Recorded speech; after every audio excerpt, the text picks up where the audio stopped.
Hello everyone, आपके लिए एक और नया अपडेट आ गया है। आरआरबी रेलवे रिक्रूटमेंट बोर्ड की ओर से आपके लिए ग्रुप डी की भर्ती का नोटिफिकेशन 31 जनवरी को अपडेट हो गया है। उसी के बारे में आज हम इस वीडियो में चर्चा करने वाले हैं। और एक बार हम बता दें कि आरआरबी की फेक वेबसाइट के बारे में प्रचलित में आया हुआ है कि फेक वेबसाइट कौन सी है। जैसे कि रेलवे बोर्ड पर दे रहे हैं RRBapply.gov.com, ये एक वेब वेबसाइट है। इससे आपको फॉर्म नहीं भरना है, जान लीजिए। और ग्रीन में दे रहे हैं वो आपकी ओरिजिनल वेबसाइट है। तो RRBapply.gov.in से ही आप अपना फॉर्म भरें। फॉर्म भरने से पहले जो जरूरी सी इंस्ट्रक्शन है उसके बारे में इस वीडियो में बताने वाला हूँ। तो वीडियो पे नए हो तो चैनल को सब्सक्राइब करना है, वीडियो को लाइक करना नहीं भूलना और पूरा अंत तक देखना। आपको एक एक जानकारी देने वाला हूँ, उसके बाद अपना फॉर्म आपको फिल करना है। जो भी ज़रूरी जानकारी है हम इस PDF के माध्यम से आपको समझाएंगे। ये PDF ऑफिशियल वेबसाइट से निकली हुई है आरआरबी रिक्रूटमेंट बोर्ड की, जो कि 9/2015 के अंतर्गत ये भर्ती निकाली गई है। रिक्रूटमेंट वेरियस पोस्ट है, लेवल 1 से 7 CPC पे मैट्रिक्स इसके अंदर भर्तियां हैं। अलग अलग पोस्ट के अकॉर्डिंग अलग अलग भर्तियां दिया है। कुछ पोस्ट 10th लेवल की हैं, कुछ 10th+ ITI की हैं। तो जो भी आपकी क्वालिफिकेशन है अपनी प्रोफाइल में अपडेट करना, उसके अकॉर्डिंग ही आपकी इसमें पोस्ट खुल जाएगी, यानी अपडेट हो जाएगी। अगर आपके पास पॉलिटेक्निक डिप्लोमा है या ITI है, वो भी आप अगर ऐड करते हो तो उससे संबंधित जो भी पोस्ट है, इलेक्ट्रीशियन या फिटर या संबंधित, तो वो आपकी ऑटोमेटिक ओपन हो जाएगी। जैसा कि मैं स्क्रीन पर देख रहा हूँ, 27 तारीख को इसका नोटिफिकेशन इशू हुआ था। फॉर्म भरना 31 जनवरी 2026 से चालू हो गए हैं एंड इसकी 2/3/2026 यानी कि 2 मार्च 2026 की लास्ट डेट दी गई है। और वहीं करेक्शन विंडो की बात करें तो 5 मार्च से लेके 14 मार्च तक करेक्शन आप कर सकते हो। और भूल से आपकी कोई गलती होती है, एरर आता है, या कोई नाम मिस्टेक से अकाउंट नंबर या पर्सनल डिटेल में कोई एरर होता है, तो आप इसमें करेक्शन कर सकते हो। भाई पोस्ट की बात करें तो इसमें पोस्ट वेरियस पोस्ट दी हुई है, जिनका इनिशियल पे जो बेसिक पे रहेगा 18 रहेगा। एज और एज लिमिट दी है 18 से 33 तक इसमें एज लिमिट रहेगी एज़ पर नोटिफिकेशन के अकॉर्डिंग। रिलैक्सेशन बाद में दिया जाएगा। 22,195 टोटल पद दिए हुए हैं, जो कि काफ़ी सारे पद हैं। अगर आप इसमें भरोगे तो आपको बहुत सहूलियत होगी।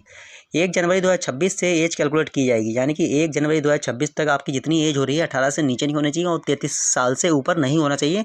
उसके अकॉर्डिंग ही आपको इसमें दिया है। सिलेक्शन प्रोसेस दिया है। स्टेज 1 के अंतर्गत CBT 1 होगा आपका, यानी कंप्यूटर बेस्ड एग्जामिनेशन होगा। और फिर आपका कॉल लेटर आएगा PET के लिए, शॉर्ट लिस्टेड किए जाओगे तो, यानी कि CBT 1 में शॉर्ट लिस्टेड होने के बाद आपका फिजिकल एफिशिएंसी टेस्ट होगा। तो शॉर्ट लिस्टेड कैंडिडेट इसमें किए जाएंगे और CBT आपके मल्टीपल शिफ्ट में किया जाएगा। शॉर्ट लिस्टेड कैंडिडेट और PET निकलने के बाद आपका शॉर्ट लिस्टेड हो गया DV के लिए, डॉक्यूमेंट वेरिफिकेशन के लिए। जो PET देखेंगे उनका डॉक्यूमेंट वेरिफिकेशन के लिए शॉर्ट लिस्टेड किया जाएगा। इसमें नेगेटिव मार्किंग की बात करें तो इसमें दिया गया है देयर विल बी -1/3, यानी कि आपके अगर 3 क्वेश्चन गलत होते हो तो आपका 1 मार्क्स उसमें काट लिया जाएगा। ये नेगेटिव मार्किंग रही है। रेलवे में मैक्सिमम नेगेटिव मार्किंग यही रहती है, इसमें कोई बदलाव नहीं होता, कोई भी पद पे आए उसके करें। Calling of candidate more than number of vacancy, जितनी वैकेंसी दी हुई हैं उनसे ज़्यादा कैंडिडेट इसमें बुलाए जाएंगे। शॉर्ट लिस्टेड के बाद PET के लिए, फिर उसमें से और छटनी होगी, फिर DV के लिए बुलाए जाएंगे। DV के लिए सेम कैंडिडेट बुलाए जाएंगे जितने पद हैं उसके अकॉर्डिंग। ये तो आपको पता ही होगा कि 8 गुना कैंडिडेट इसमें बुलाए जाते हैं। अलग अलग पदों का, अलग अलग पोस्टों का, अलग अलग भर्तियों का क्राइटेरिया रहता है। 10 फीस फैसिलिटी, यानी कि SC ST को इसमें फ्री ट्रेन ट्रैवल फैसिलिटी दी गई है।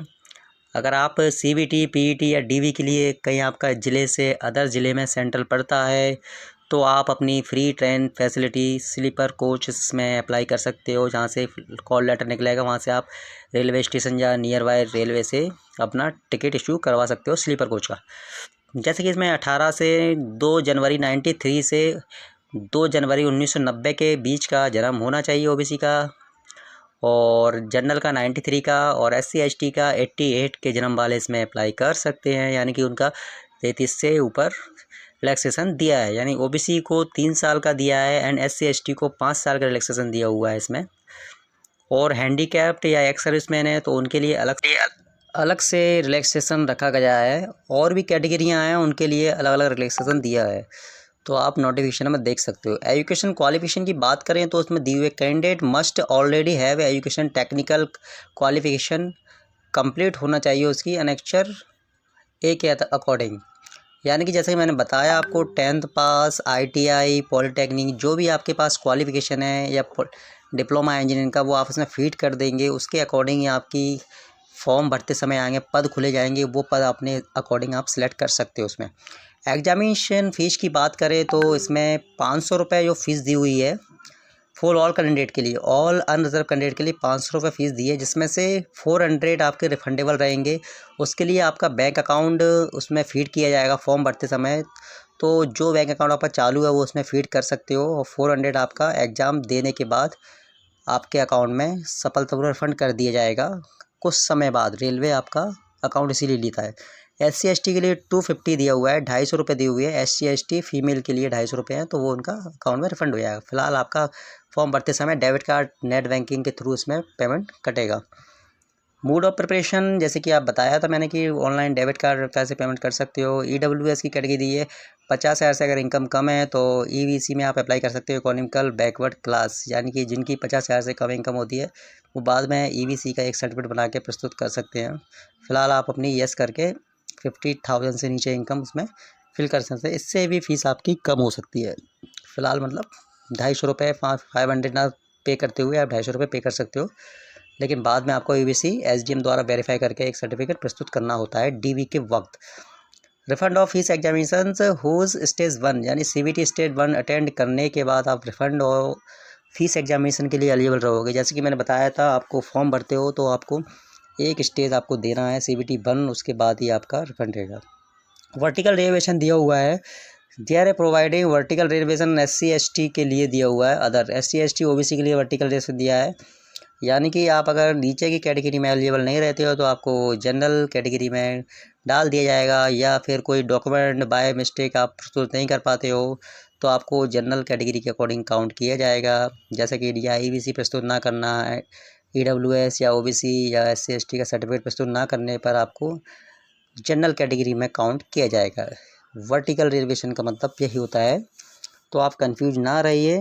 तो वर्टिकल रिजर्वेशन आप समझ लेना, और भी आपको बेटर लगे तो आप इसमें नोटिफिकेशन में देख सकते हो, जैसे कि दिया हुआ है वो वर्टिकल रिजर्वेशन के बारे में। The OBC candidate coming creamy भर्तियों के बारे में, जैसे कि आप देख रहे हो स्क्रीन पर दिया हुआ है किस पद के लिए कौन सी कैटेगरी वाइज भर्ती दी गई है, बांट रखा है। Number of vacancy general, OBC, SC ST, EWS, total vacancy दी हुई है। पद दिए हुए हैं assistant bridge, carriage wagon, locomotor, electrical, जिस सब पद क्वालिफिकेशन के अकॉर्डिंग खोले जाएंगे। SNT दिया हुआ है, एंड पोस्टमैन, असिस्टेंट वगैरह के ग्रुप D के अंतर्गत आने वाले सारे पद हैं इसके अंदर।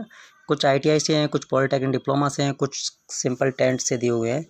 तो ये अपने एरिया के हिसाब से अपने चार्ट में देख सकते हो, जिस भी इलाके में आप रहते हो, जिस भी जोन से आपको अप्लाई करना है वहाँ से आप अपनी भर्तियों के फॉर्म अप्लाई कर सकते हो। कोई भी मन में डाउट वगैरह हो तो मुझे कमेंट बॉक्स में कमेंट करके बताना, या मन में कोई एरर हो तो मुझे बता सकते हो। Thank you for watching this video.